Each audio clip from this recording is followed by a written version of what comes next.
ഒരു കുടിയേറ്റ കർഷകൻ ഇവിടെ സ്ഥാനാർത്ഥിയാവണം. അത് വലിയ ഇമ്പാക്ട് ഉണ്ടാക്കും. അതാണോ ഞാൻ ചെയ്ത തെറ്റ്?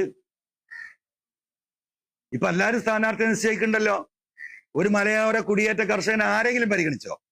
ആരെങ്കിലും? ഇപ്പൊ LDFന്റെ സ്ഥാനാർത്ഥി ഉണ്ടല്ലോ, സ്വരാജ്. എന്റെ അടുത്ത സുഹൃത്താണ്, എനിക്ക് ഇഷ്ടമാണ് വ്യക്തിപരമായിട്ട്. പക്ഷേ ഈ പിണറായിസത്തിന്റെ കേരളത്തിലെ ഏറ്റവും വലിയ വക്താവാണ് ആര്? ഈ സ്വരാജ് അല്ലേ? പിണറായിസത്തെ താലോലിക്കുന്നതിൽ മുൻപന്തിയിലല്ലേ സ്വരാജ്?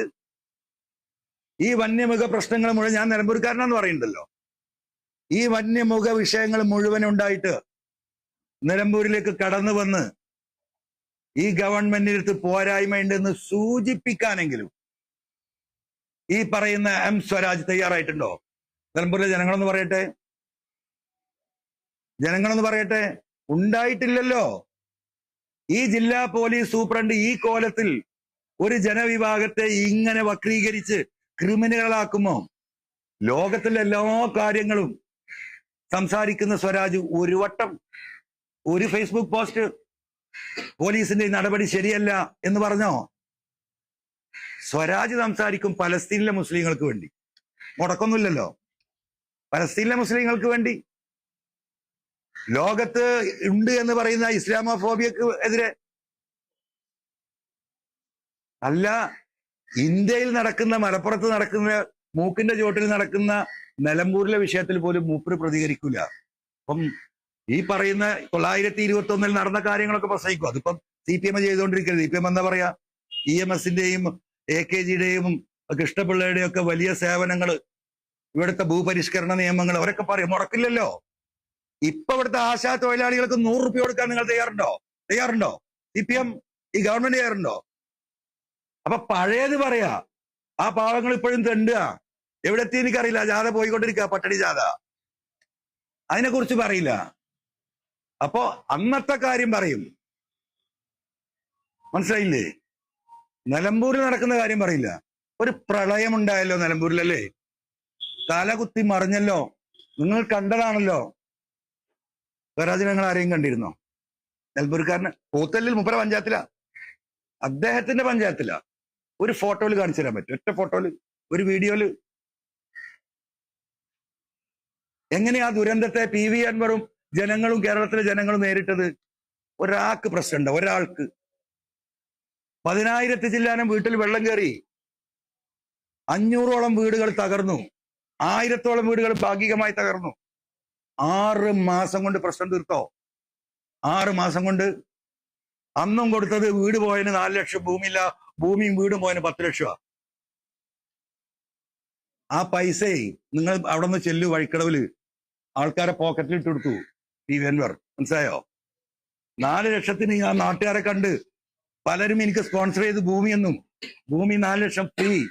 വീടുണ്ടാക്കാൻ ഈ നാട്ടിൽ ഒരുപാട് സാമൂഹ്യ സംഘടനകൾ കടന്നു വന്നു.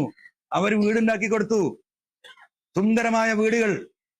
ആ 10 ലക്ഷം ആ സാധുക്കളുടെ പോക്കറ്റിലായി. അവരുടെ ജീവിത നിലവാരം അവർ പിടിച്ചെടുക്കാൻ പറ്റി. 1 ഏക്കറും 2 ഏക്കറും നല്ല 2 നില കെട്ടിടങ്ങളും പോയ പാവപ്പെട്ടവനെ കോഴിക്കൂട്ടിലേക്ക് തള്ളിയിട്ടില്ല PV അൻവർ. മനസ്സിലായോ? മറുപടി പറയണം. ബഹുമാനപ്പെട്ട MA യൂസുഫ് അലി 37 വീടുണ്ടാക്കി തന്നറിയോ നമുക്ക്? ഒരൊറ്റ ആള്. AP വിഭാഗം 22 വീടുണ്ടാക്കി കൊടുത്തത് ബഹുമാനപ്പെട്ട AP ഉസ്താദിന്റെ നേതൃത്വത്തില്. അങ്ങനെ ചെറുതും വലുതുമായ ഒട്ടനവധി കാര്യങ്ങള്. ജമാഅത്ത് ഇസ്ലാമിയുടെ കെയർ ഓഫിൽ 10-22 വീടുകൾ. എന്തിനേറെ പറയുന്നു, ഈ പറയുന്ന നമ്മുടെ ചുങ്കത്തറയിലെ മാർത്തോമ സ്കൂളിൽ 23 വീട്. മാർത്തോമ സമൂഹം, ആ വീട്ടിൽ, ആ സ്കൂളിൽ പഠിച്ച 23 കുട്ടികൾക്ക് ഡാമേജ് ഉണ്ടായിരുന്നു. വീടിന് ഉണ്ടാക്കി കൊടുത്തു. അറിയാങ്ങള്? ഒരു സമുദായം, ഒരു സ്കൂള്. ഒരാൾക്കും ഒരു പ്രശ്നമില്ല. മുഴുവൻ പൂർത്തീകരിക്കപ്പെടാത്ത ഒറ്റ കാര്യം ഉണ്ടെന്ന് അറിയാങ്ങള്? ST, കാട്ടിന്റെ ഉള്ളിൽ താമസിക്കുന്ന പാവപ്പെട്ട ST വിഭാഗത്തിൽപ്പെട്ട സഹോദരന്മാർക്ക് ഭൂമി കൊടുക്കാൻ ഈ പറയുന്ന മുണ്ടേരി ഫാമിൽ അങ്ങാടിക്കടുത്ത് ഭൂമി കൊടുത്ത് അവരെ മാറ്റിപ്പാർപ്പിക്കാനെന്ന് ഗവൺമെന്റ് തീരുമാനിച്ചു. ആ തീരുമാനം 2021-2026 ഗവൺമെന്റിൽ തഴയപ്പെട്ടതിന്റെ കാര്യം ഞാൻ പറയാ. ആ സാധുക്കൾ ഇപ്പോഴും ആ വാടക കെട്ടിടത്തിൽ താമസിക്കുക. വാടക കെട്ടിടത്തല്ല, ഈ പറയുന്ന കൃഷിഭൂമിയുടെ മുണ്ടേരി കൃഷി ഫാമിൽ താമസിക്കുകയാണ്. എന്താ വയനാട്ടിൽ ഇന്നലത്തെ സ്ഥിതി? ഈ ഒരു കൊല്ലം കഴിഞ്ഞു, രണ്ടാമത്തെ വർഷക്കാലം വന്നു. അവിടെ ഉണ്ടല്ലോ മന്ത്രിമാരും MLA-മാരും ഒക്കെ. മരുമകൻ ഇങ്ങനെ വീശി നടന്നിരുന്നല്ലോ അവിടെ. ഒരാൾക്ക് വീടുണ്ടാക്കി കൊടുത്തോ സഹോദരന്മാരെ? ഒരാൾക്ക് 700 കോടി ഉറുപ്പിക വയനാടിന് വേണ്ടി മാത്രം കേരളത്തിലെ ജനങ്ങൾ സംഭാവന ചെയ്ത 700 ചില്ലാനം കോടി. പ്രതിപക്ഷം അന്ന് ആകെ ആവശ്യപ്പെട്ടത് മുഖ്യമന്ത്രിയുടെ ദുരിതാശ്വാസ നിധിയിൽ ആ ഫണ്ട് ഇടരുത്, വയനാടിന് വേറെ അക്കൗണ്ട് ഉണ്ടാക്കണമെന്ന് പറഞ്ഞു. അക്കൗണ്ട് ഉണ്ടാക്കി, ജനങ്ങളിലേക്ക് പൈസ കൊടുത്തു. 100 കണക്കിന് വീടുണ്ടാക്കാൻ ആളുകൾ തയ്യാറായി നിന്നു. ഇതേപോലെ തന്നെ അടുപ്പിച്ച് അങ്ങോട്ട്. ഇന്നലെ വൈത്തിരി താലൂക്ക് ഓഫീസിൽ ഈ പാവപ്പെട്ടവരെ വാടകയ്ക്ക് വേണ്ടി കരയാ. ആരെങ്കിലും ഉണ്ടോ? പ്രതികരിക്കാൻ ആരെങ്കിലും ഉണ്ടോ? ഈ മുഖ്യ 700 ചില്ലാനം കോടി എവിടെ പോയി? 400 വീടാ ഗവൺമെന്റിന്റെ കണക്കിൽ നഷ്ടപ്പെട്ടത്. 1.25 കോടി വെച്ച് സാധുക്കുന്ന പിടിച്ചോ ചെക്ക്, നിങ്ങൾ എവിടെ പോയി ജീവിക്കുക, എവിടെ പോയി ഭൂമി വാങ്ങിക്കോ എന്ന് പറഞ്ഞാൽ തീരൂലേ? അതിനല്ലേ സെപ്പറേറ്റ് പണം കൊടുത്തത്? ആ പൈസയും വിഴുങ്ങി പിണറായി അല്ലേ? നിങ്ങൾക്ക് വാടക തരുന്നു പറഞ്ഞു, നിങ്ങൾക്ക് ഭക്ഷണം തരുന്നു പറഞ്ഞു. ഭക്ഷണം കൊണ്ട് ഇവിടുന്ന് പോയ എന്താ പറയാ പ്രവർത്തകരെ ഈ അജിത് കുമാറിന്റെ നേതൃത്വത്തിലുള്ള പോലീസ് ആട്ടി ഓടിച്ചു. കണ്ടതല്ലേ നിങ്ങള്? കണ്ടതല്ലേ? എന്താ പറഞ്ഞ? ഭക്ഷണത്തിൽ വിഷം ചേർക്കുന്നു. അവിടെ ഇടപെട്ടിരുന്നതിൽ ഏറ്റവും കൂടുതൽ ഈ പറയുന്നത് മലപ്പുറത്ത് നിന്ന് നീങ്ങിയ മുസ്ലിം ലീഗിന്റെ പ്രവർത്തകരായിരുന്നു, വൈറ്റ് ഗാർഡ്. അവർ ഈ വെള്ളക്കുപ്പായിട്ടപ്പം ഇളകി ആർക്ക്? ഈ പോലീസിനും ഈ ഗവൺമെന്റിനും. അവരെ അടിച്ചോടിക്കാനാണ് ഭക്ഷണം പോലും കൊടുക്കാവുന്നത്. ഇന്നും ഷെഡ് കെട്ടി പാർക്കുകയാണ്. 1.25 കോടിക്ക് അർഹരായ ഈ 400 വീട്ടുകാര് ഷെഡ് കെട്ടി പാർത്തിട്ട് ആ ഷെഡിന്റെ വാടക ചോദിച്ച് ഇന്ന് സമരത്തിലെ സുഹൃത്തുക്കളെ. ആരെയും മിണ്ടിയോ? അവസാനം മുസ്ലിം ലീഗ് വേറിട്ടു. ഞങ്ങൾ ഇനി ഇല്ല, 100 വീട് ഞങ്ങൾ ഉണ്ടാക്കുക. അവര് പണി തുടങ്ങി. ഇപ്പോഴും എസ്റ്റേറ്റ് വിട്ട് കിട്ടിയ കടലാസ് കയ്യിൽ കിട്ടില്ല, കിട്ടൂല. കാരണം എസ്റ്റേറ്റിന് വില കൂട്ടി കൊടുക്കണം. 10,000 റുപ്യ 15,000 റുപ്യ സെന്റിനുള്ള ഭൂമി ഇപ്പൊ തന്നെ 45,000 ഗവൺമെന്റ് കൊടുത്തു. ഇനി 1 ലക്ഷം വേണമെന്ന് പറഞ്ഞിട്ട് ഒരു സുപ്രീം കോടതിയിൽ കേസ് പോവുക. ഇതാണ് ഞാൻ പറയുന്ന നെക്സസ്, ധാരണയാ. ആദ്യം കയറുക, എന്നിട്ട് കോടതിയിൽ പോവുക. കോടതിക്ക് സ്വാഭാവികമായിട്ട് പറയില്ലേ, നിങ്ങൾ ഭൂമി ഏറ്റെടുത്ത പോലെ മാന്യമായ പ്രൈസ് കൊടുക്കണമെന്ന്. ഞാൻ പറയും, ഇനിയും പറയും. ആ പാവപ്പെട്ട മയ്യത്തിന്റെ മുകളിൽ പാന്തം വലിക്കുക എന്ന് പറയും പണ്ടത്തെ ആളുകൾ. മനസ്സിലായില്ലേ? ഈ മയ്യത്ത് പുതക്കുന്ന പുതപ്പുണ്ടല്ലോ, വെള്ളത്തുണി, അതിന്റെ വക്ക് ഇങ്ങനെ കടിച്ചു കീറിയിട്ട് വേറെ എന്തെങ്കിലും കെട്ടാൻ പാന്തം വലിക്കും. അതിനാണ് മയ്യത്തിന്റെ മുകളിൽ പാന്തം കെട്ടാറുണ്ട്, മുറിക്കാന്ന് പറഞ്ഞു. ആ പണിയല്ലേ പിണറായി ഗവൺമെന്റ് എടുത്തുകൊണ്ടിരിക്കുന്നത്. അതിനെതിരെ ഞാൻ പറയണ്ടേ? പറഞ്ഞുകൊണ്ടേയിരിക്കും. അതിനൊരു തർക്കം നിങ്ങൾ കരുതണ്ട. അത് പറയാൻ പാടില്ല. പലതരത്തിലുള്ള അഡ്ജസ്റ്റ്മെന്റുകൾ ഒരു ഭാഗത്ത്. ഇനി എന്താ മറ്റത്? എന്താണ് PV അൻവറിനെ മാറ്റി നിർത്തിയിട്ടും നിലമ്പൂരിൽ ജയിക്കും? അതിന്റെ ഉത്തരവാദിത്തം എനിക്കാ. ആരാ പറയുന്നത്? ഈ UDF-ന്റെ ചെയർമാൻ. നിങ്ങൾക്ക് മാറ്, ഒരു അഡ്ജസ്റ്റ്മെന്റും ഇല്ല. No, nothing. That is my responsibility. ബഹുമാനപ്പെട്ട ഈ AICC സെക്രട്ടറി ഞാൻ ഒന്ന് പറഞ്ഞു, എനിക്ക് പ്രതീക്ഷ KC-യിലാണ്. എന്റെ പഴയ നേതാവ് കൂടിയാ. 3 മണിക്കൂർ കോഴിക്കോട് ഞാൻ കാത്തിരുന്നു, ഒന്ന് കാണാനൊന്ന് പറയാൻ ഇതാണ് വസ്തുത എന്ന്. തിരിച്ചു പോരേണ്ടി വന്നില്ലേ? കേസിനോട് എനിക്ക് അതിൽ ഒരു വിരോധവും ഇല്ല. അദ്ദേഹം അങ്ങേയറ്റം പരിശ്രമിച്ച. എന്റെ ഗ്രീവിയൻസ് ഞാനൊന്ന് പറയട്ടെ. ക്ലാസ് ടീച്ചറോട് അഭിപ്രായ വ്യത്യാസം ഉണ്ടായ ഹെഡ്മാസ്റ്ററോടല്ലേ നമ്മൾ പറയാ. വില്ലേജ് ഓഫീസിൽ പ്രസിഡന്റ് ആയാൽ തഹസിൽദാരോട് പറയില്ലേ? തഹസിൽദാരോട് പറഞ്ഞിട്ടും പരിഹരിച്ചില്ലേ കളക്ടറോട് പറയില്ലേ? കളക്ടറോടും പറഞ്ഞിട്ട് പരിഹരിച്ചില്ലേ ചീഫ് സെക്രട്ടറിയോട് പറയില്ലേ? ആ ഒരു ചെറിയ നീതി. അഹങ്കാരത്തിന് കയ്യും കാലും വെക്കുക എന്ന് പറയും നമ്മളെ പണ്ടത്തെ ആളുകൾ. അവിടുന്ന് വിട്ടില്ലേ? എങ്ങോട്ടേക്കായി പോണത്? PV അൻവർ ഇല്ലാതെ UDF-ന്റെ സ്ഥാനാർത്ഥിയെ ജയിപ്പിക്കാനുള്ള വോട്ട് എവിടെയാ? ആരാ അദ്ദേഹത്തിന് വോട്ട് കൊടുക്കാന്ന് പറഞ്ഞത്? അദ്ദേഹം കുറച്ച് വോട്ട് കണ്ടെത്തിയിട്ടുണ്ടല്ലോ എൻ ബ്ലോക്കായിട്ട്. ഞാൻ മിനിയാന്ന് നിങ്ങളോട് പറഞ്ഞു ഇതിന്റെ പിന്നിലൊരു നിഗൂഢതയുണ്ട്. ഞാനും അദ്ദേഹം തമ്മിൽ ഇത്തരത്തിലുള്ള ഒരു പ്രശ്നമില്ല, വ്യക്തിപരമായിട്ട് ഒരു പ്രശ്നമില്ല. ഉണ്ടായിരുന്ന വിഷയങ്ങൾ മുഴുവൻ പബ്ലിക്കിനോട് കാര്യം പറഞ്ഞ് മാപ്പ് പറഞ്ഞ് വ്യക്തിപരമായിട്ട് അദ്ദേഹത്തെ കണ്ടപ്പോ ഞാൻ അദ്ദേഹത്തെ ഹൃദയത്തെ തൊട്ട് പറഞ്ഞു, കേട്ടോ സോറി, അങ്ങനെ പറ്റിപ്പോയി. ഒരു നിർബന്ധിത സാഹചര്യത്തിൽ നിങ്ങൾ ഇങ്ങനെ പറയണമെന്ന് പറഞ്ഞപ്പോ പറഞ്ഞു പോയതാണ്. എന്നോട് പൊറുക്ക്, നിങ്ങളെ വീട്ടിൽ വരണം, ഞാൻ ഞാൻ ചോദിച്ചാൽ അതുകൊണ്ട് തന്നെ പറയാം, അങ്ങനത്തെ ഒന്നും ഒരു പ്രശ്നമില്ല. ആ വിഷയം എന്റെ ഹൃദയത്തോട്ട്, ഞങ്ങൾ തമ്മിൽ എന്താ പ്രശ്നം? ഒന്നുമില്ല. പിന്നെ എന്താ അൻവറിന് ഇത്ര വലിയ പ്രശ്നം? അതിനൊരു പ്രശ്നമുണ്ട്, അതിനൊരു പ്രശ്നമുണ്ട്. ആ പ്രശ്നം എന്താണ് എന്ന് ജനങ്ങൾ വിലയിരുത്തും. പിന്നെ ഞാൻ ഇനി അതിലേക്ക് ഇല്ല, ഞങ്ങളോട് പറയാം. ഞാൻ ആ ഒരു സംവിധാനത്തിലേക്ക് വിശ്വാസ വഞ്ചന, അദ്ദേഹം ഈ പൊസിഷനിൽ ഇരുന്ന് ഈ കാര്യങ്ങൾ നയിക്കുമ്പോ ഞാൻ അതിലേക്കില്ല. ഒരുപാട് ചർച്ചകൾ നടത്തി, ആരെ നിർത്തിയാലും സഹായിക്കാം, പിന്തുണക്കാന്ന് പറഞ്ഞു, ഷൗക്കത്തിന് അംഗീകരിക്കാന്ന് പറഞ്ഞു. പക്ഷെ ഒറ്റ കാര്യം പറഞ്ഞു, വിശ്വാസ്യതയൊക്കെ അടിസ്ഥാനം വിശ്വാസമാണ്, അത് പോയിട്ടുണ്ട്. എൻ്റെ പ്രിയപ്പെട്ട എല്ലാ ലീഡേഴ്സിനോടും ഞാൻ പറഞ്ഞു, അതുകൊണ്ട് ഇനിയുള്ള കാര്യങ്ങൾ പബ്ലിക് ആവണം. എനിക്ക് ഒരു രേഖാപരമായിട്ട് ഒരു കടലാസ് തരണം, അല്ലെങ്കിൽ നിങ്ങൾ പബ്ലിക്കായിട്ട് പറയണം. UDF-നെ ഘടകകക്ഷിയാക്കും, സോറി ഓൾ ഇന്ത്യ തൃണമൂൽ കോൺഗ്രസിന്റെ ഘടകകക്ഷിയാക്കി ഇപ്പൊ പ്രഖ്യാപിക്കണം. ഞാനൊരു ഉറച്ച സീറ്റ്, എന്റെ സിറ്റിംഗ് സീറ്റാണല്ലോ കൊടുത്തത്. ഞാൻ ജനങ്ങളോട് പറയാണ്, എനിക്കൊരു അധികാരവും വേണ്ടെന്ന് പറഞ്ഞിറങ്ങിപ്പോന്നവനാ. പക്ഷെ ഇവരെല്ലാം പാടെ കൂടിയിട്ട് എന്നെ ചവിട്ടിയിട്ട് മൂലക്കലാക്കും. എനിക്ക് നാളെ ജനങ്ങളുടെ വിഷയം പറയണമെങ്കിൽ, കേരളത്തിന്റെ നിയമസഭയിൽ പറയണമെങ്കിൽ, ഈ പിണറായി സത്തെ തോൽപ്പിച്ച് ജനങ്ങളുടെ വോട്ട് വാങ്ങി നിയമസഭയിലെത്തി ജനങ്ങൾക്ക് വേണ്ടി സംസാരിക്കണമെങ്കിൽ എനിക്കൊരു സിറ്റിംഗ് സീറ്റ് വേണം എന്ന് ഞാൻ ഇപ്പൊ പറഞ്ഞു. മുമ്പ് എനിക്ക് വേണ്ടായിരുന്നു. കാരണം ഈ കാര്യങ്ങൾ പരിഗണിച്ച് ചെയ്യല്ലോ. 99 സീറ്റിൽ കോൺഗ്രസ് മത്സരിക്കുന്നുണ്ട്.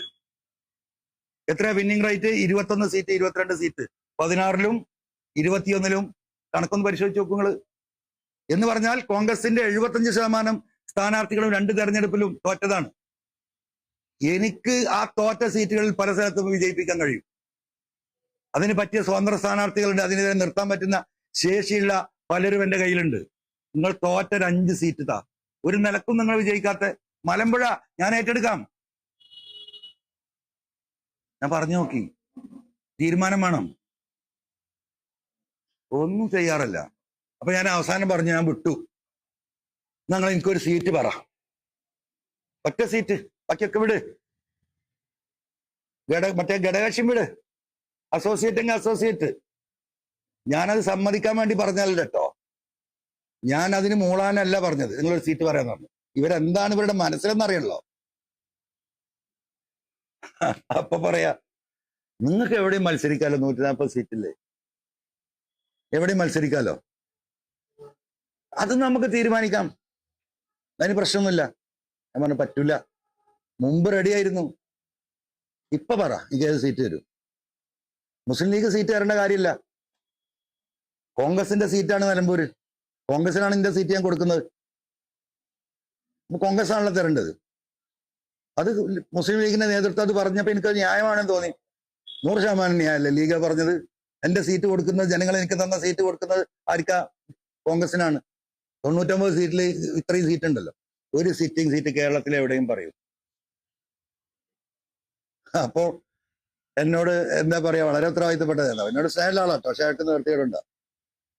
നിങ്ങൾക്ക് ബേപ്പൂരിൽ മത്സരിച്ചൂടെ? ബേപ്പൂരേ ആദ്യം പറഞ്ഞു, മലമ്പുഴ മലയോര മേഖലയിൽ വലിയ വന്യമൃഗ പ്രശ്നം ഇപ്പൊ 2-3 ആളപ്പോ ഈ 3 ആഴ്ചകളിൽ ചവിട്ടിക്കൊന്ന സ്ഥലമാണ്. അവിടെ നിങ്ങൾക്ക് ടോപ്പാണ്. അത് കഴിഞ്ഞ് ബേപ്പൂര് നിർത്താൻ പറഞ്ഞു. ഞാൻ നിർത്തിക്കോളൂ. ഇപ്പൊ കേരളത്തിലെ ജനങ്ങൾക്ക് മനസ്സിലായല്ലോ. ജനങ്ങൾ നിങ്ങൾ മനസ്സിലാക്കുക. അപ്പൊ എവിടത്തേക്ക് അത് കൊണ്ടുപോകുന്നു? കൊന്ന് കൊല വിളിക്കാനാണ് തീരുമാനം. മനസ്സിലായില്ലേ? ഒരൊറ്റ വ്യക്തിയാണ്, ഒരൊറ്റ വ്യക്തി, അല്ലാതെ UDF-ന്റെ ഒരു നേതാക്കന്മാർക്കും ഇതിലില്ല. ഈ പിണറായിസം തുടങ്ങി വെച്ചത് PV അൻവറാണ്. അദ്ദേഹം രാജിവെച്ചത് കൊണ്ടാണല്ലോ ഈ തെരഞ്ഞെടുപ്പ് വന്നത് എന്ന് ബഹുമാനപ്പെട്ട KC എയർപോർട്ടിൽ പറഞ്ഞ ഞങ്ങൾ കേട്ടാണല്ലോ. അതൊന്നും മൂപ്പര് അംഗീകരിക്കില്ല. അപ്പോ ഞാൻ ഈ പോരാട്ടം ജനങ്ങളുടെ മുന്നിൽ തുടരും. പിന്നെ ഞാൻ മത്സരിക്കുന്നതാണ് അവൾക്ക് പേടി. ഞാൻ മത്സരിക്കുന്നില്ല, നിലമ്പൂരിൽ മത്സരിക്കുന്നില്ല. മത്സരിക്കണമെങ്കിൽ പൈസ എത്ര വേണം? എത്ര കോടി വേണം? ആരവിടെ വരാൻ പോണത്? 97 MLA-മാരും മുഖ്യമന്ത്രി അടക്കം 21 മന്ത്രിമാര് പോലെ MP-മാര്. UDF-ന്റെ 42 MLA-മാര്, അവരുടെ MP-മാര്, അവരുടെ സംവിധാനം.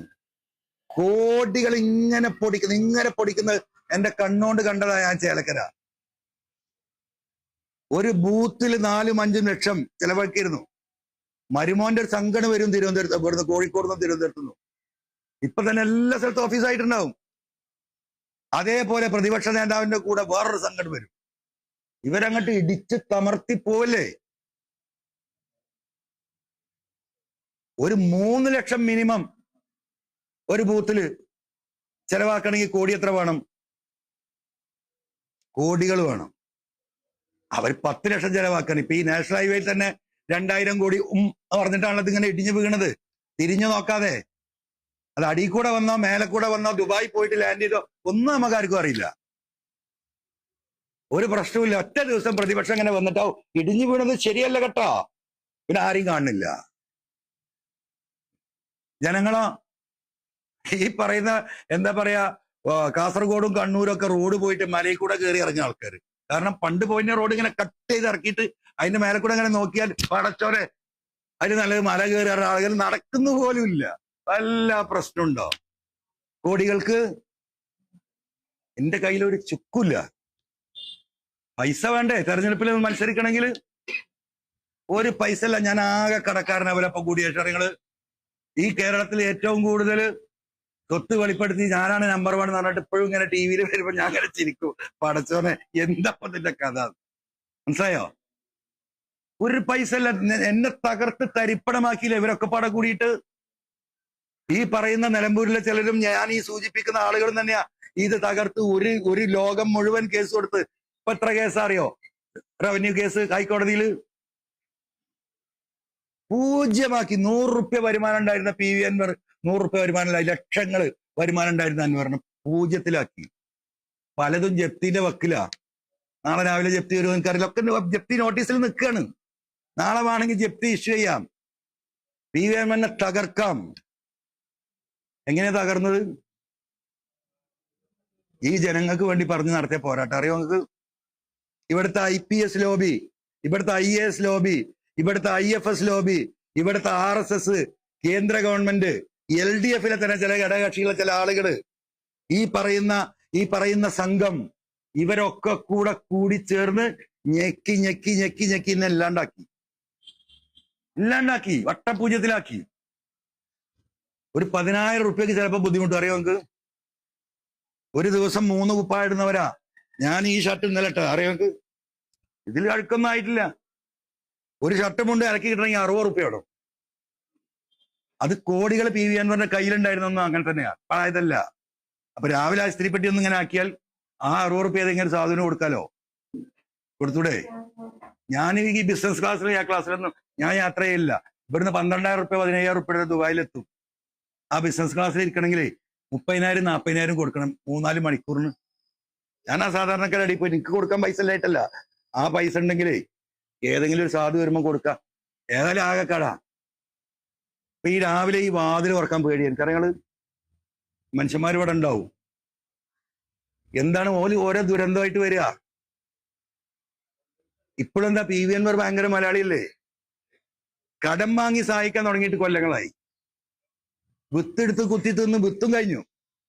1 ഇഞ്ച് ഭൂമി എനിക്ക് വിൽക്കാൻ കഴിയും. ഞങ്ങള് ഇവരുണ്ടാക്കിയ കേസ്, ഒരു മിച്ചഭൂമി കേസ് 222 ഏക്കർ എന്നൊക്കെ നിങ്ങൾ കേൾക്കണ്ടല്ലോ. ഇപ്പോൾ നിങ്ങൾ കാണുന്നുണ്ടല്ലോ. എന്താ വസ്തുത? പടച്ചോന്നറിയാം. ഞാൻ അവിടെ വരേൽപ്പിക്കുക. അപ്പൊ എനിക്ക് മത്സരിക്കാൻ ആഗ്രഹമുണ്ട്, ശേഷിയില്ല.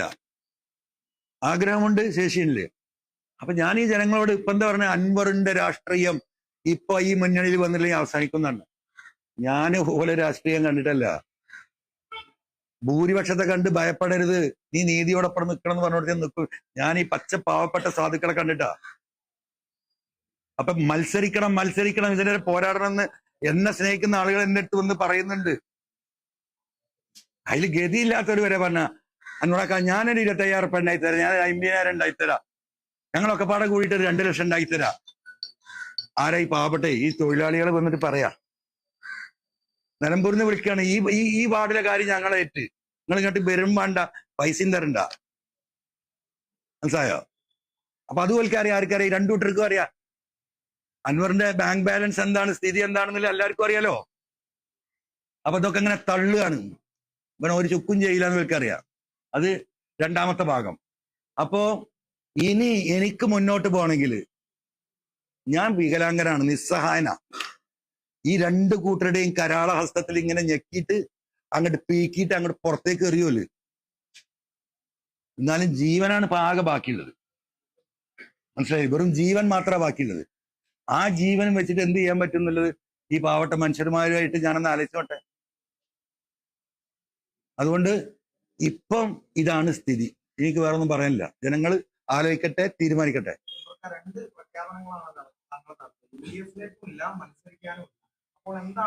മത്സരിക്കാൻ ഞാനുണ്ട്. മത്സരിക്കാൻ അടുത്ത് 5 പൈസ ഇല്ല. മനസ്സിലായോ? എന്റെ കൂടെയുള്ള ഈ പാവപ്പെട്ട തൊഴിലാളികളാണ്. അപ്പൊ ടാപ്പിംഗ് തൊഴിലാളികളാണ് ഒരു വിഭാഗം വിളിച്ചത് വഴിക്കടവെന്ന്. അനുറാക്ക 3 ബൂത്തിന്റെ കാര്യം ഞങ്ങളായിട്ട് ഞങ്ങളെ കൂട്ടത്തിലെ 4 എണ്ണത്തിനെ പുലി കടിച്ചു, ആന ചവിട്ടിക്കൊന്ന്. ഒരു മനുഷ്യനുണ്ടായിട്ടില്ല. ഈ പറഞ്ഞ ആരും ഞങ്ങൾ കണ്ടിട്ടില്ല. നേതാക്കന്മാർക്ക് താല്പര്യം ഉണ്ടാവും, ഓല് പോയിക്കോട്ടെ, ഞങ്ങൾ നിൽക്കാന്ന് പറയുന്നുണ്ട്. അപ്പൊ ഇതാണ് ഗതി.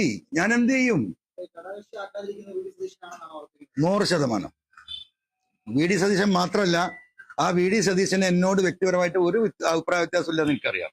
പക്ഷെ അദ്ദേഹത്തിന്റെ പിന്നിൽ ഒരു ശക്തി പ്രവർത്തിക്കുന്നുണ്ട്.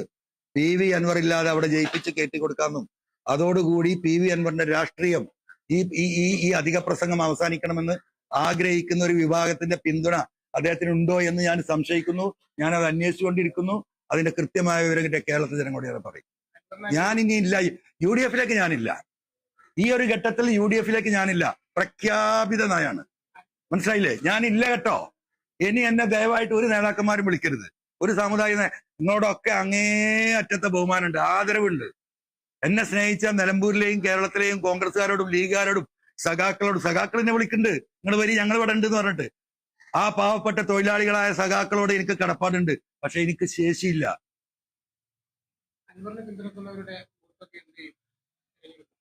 അതുപോലെ തീരുമാനിച്ചോട്ടെ, എന്റെ പ്രശ്നമല്ല. താങ്കളുടെ പ്രശ്നം ഇപ്പൊ അതാണ്. ഈ വോട്ട് എന്താവുന്നില്ലേ? ഞാനീ പറഞ്ഞില്ലേ, പച്ച മലയാളത്തിലല്ലേ ഇതൊക്കെ പറഞ്ഞത്. ഞാൻ വീട്ടിലിരിക്കും. ഈ കൊലയിലുണ്ടാവും ഞാൻ, അല്ലെങ്കിൽ ആ അങ്ങാടിയിലുണ്ടാവും. അങ്ങനെ സമാഹരിച്ച് തരാനുള്ള ആൾക്കാരൊന്നും എനിക്കില്ല. എല്ലാ മുതലാളിമാരും അപ്പുറത്തല്ലേ. ഈ ഓട്ടോറിക്ഷ തൊഴിലാളികളും ഈ കൈവണ്ടി വലിക്കണോലും ഈ റോട്ടിൽ കച്ചവടം ചെയ്യുന്ന ഈ എന്താ പറയാ, അവരല്ലേ അന്നും ഇന്നും എന്റെ കൂടെ ഉള്ളൂ. ഓലെടുത്ത് എവിടെയാ പണം? ഒരു ജീവിതത്തില് 2 അറ്റം മുട്ടിക്കാണ്. ഇപ്പൊ സകല നാട്ടിലും പനിയായി, മഴ തുടങ്ങിയിട്ട്. ഓൽക്ക് പാരാസെറ്റമോൾ വാങ്ങാൻ ശേഷിയില്ലാക്കുക. എനിക്ക് ധൈര്യമായിട്ട് ഇറങ്ങിപ്പോലോ. ഞാൻ ഒരു പൈസ ഈ ഗവൺമെന്റ് 9 കൊല്ലത്തിലൊക്കെ വാങ്ങിയിട്ടില്ല. ഒരു പാരാസെറ്റാമോൾ വാങ്ങാൻ പി.വി. അൻവർ വാങ്ങിയിട്ടില്ല. എനിക്കും കുടുംബം കുട്ടികളൊക്കെ ഉണ്ടല്ലോ. ഇവിടെ വിമാനവും കപ്പലും എന്താ പറയാ കോർപ്പറേറ്റുകളുമുള്ള MP-മാരും MLA-മാരും ഒക്കെ നാട്ടിലുണ്ടല്ലോ. ഓലൊക്കെ ചികിത്സക്ക് അമേരിക്കക്ക് പോവുക ഈ നാട്ടുകാരെ പൈസ വാങ്ങിയിട്ട്. അവിടെ ഈ വിഷയങ്ങൾ മുഴുവൻ ഉണ്ടാകും. ഇപ്പൊ ഞാൻ ബേബി പോയി കിടന്നില്ലേ ഒരാഴ്ച മുമ്പ്, നിങ്ങൾക്ക് അറിയാലോ. 77,000 റുപ്യ ഞാൻ ബില്ലടച്ചിട്ടാ പോകുന്നത്. ഞാൻ റീഇംബേഴ്സ്മെന്റിന് ഇന്ന് വരെ വെല്ലുവിളിക്കുക കൊണ്ടിട്ട കണക്കുണ്ടോന്ന്. മറ്റോലോ കാലിന് ചെറിയൊരു മുട്ടുവേദന ഉണ്ടായ അമേരിക്കയിൽ പോയിട്ട് പരിശോധിക്കണം അല്ലേ? ആരാ പോണ്? വിമാനമുണ്ട്, ഓന് കപ്പലുണ്ട്, സ്വന്തമായിട്ട് വിമാനത്തിൽ വേണമെങ്കിൽ പോവാ. അത് ഈ നാട്ടുകാരെ പൈസ വാങ്ങിയിട്ട. അതെന്നെ വ്യത്യാസം. അപ്പൊ ഞാൻ എന്ത് ചെയ്യും? ഏത് മുതലാളി എന്റെ കൂടെ?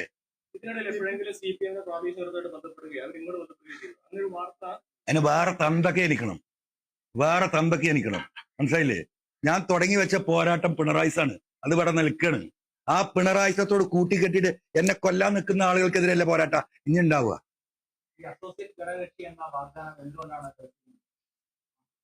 മലയാളല്ലേ മാഷ ഇവിടെ പറഞ്ഞു? നിങ്ങൾ ഈ ഫോണിൽ അയച്ചു വിടുന്ന ക്വസ്റ്റ്യൻ ചോദിക്കാൻ നിൽക്കുക. ഓക്കെ, ഇല്ലല്ല, അവസാനിച്ചു. എനിക്കിനി ഒന്നും പറയാനൊക്കെ പറഞ്ഞു.